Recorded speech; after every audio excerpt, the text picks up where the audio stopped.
Oui, c'est bizarre, les gouttes d'eau redeviennent de la glace.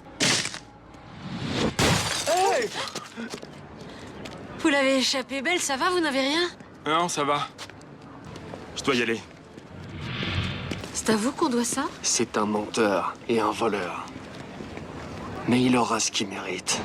Melinda était perplexe face à la vengeance du fantôme, car Damon était son ami, juste un dessinateur de BD qui n'aimait pas socialiser. Quand elle a ouvert l'ordinateur pour consulter la dernière BD de Damon, elle a découvert avec stupeur que le contenu correspondait exactement aux scènes précédentes. Le professeur a supposé que Damon avait le pouvoir de prédire l'avenir à travers ses dessins. Mais Melinda n'était pas d'accord. Elle pensait que le fantôme avait vu le contenu de la BD, et avait ensuite provoqué des incidents selon les scènes dessinées. Pour enquêter sur les indices, Melinda a continué à surveiller les œuvres de Damon. Peu après, la BD a été mise à jour. Une nouvelle image de fantôme y apparaissait. Elle a immédiatement réalisé que Damon était en danger. Alors elle a trouvé Damon pour le prévenir qu'un fantôme le suivait. Mais Damon a pris ça pour une coïncidence. Puis il s'est retourné pour partir. Quand il a atteint le milieu de la route, le sol a commencé à geler rapidement.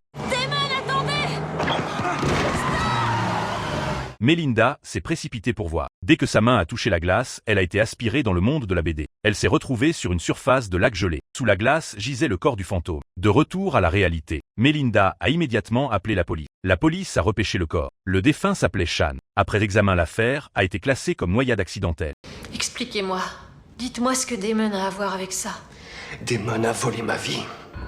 Melinda a rendu visite aux parents de Sean. Elle a enfin compris toute l'histoire. Sean avait grandi dans une famille recomposée. Son frère Clint adorait dessiner des BD. Depuis toujours, Sean avait manqué d'amour maternel. Un jour, il a découvert par hasard les manuscrits de BD de son frère. Il y a trouvé réconfort et force. Il voulait aider son frère à réaliser son rêve de publier ses œuvres. Alors il a apporté les manuscrits à Damon. Mais Damon a jeté un coup d'œil rapide et l'a renvoyé. Sean a laissé les manuscrits en espérant un miracle. Sur le chemin du retour, il a choisi de couper par le lac gelé. Il ne s'attendait pas à ce que la glace ne soit pas complètement solide. Il a glissé et est tombé dans le trou de glace et a tragiquement perdu la vie.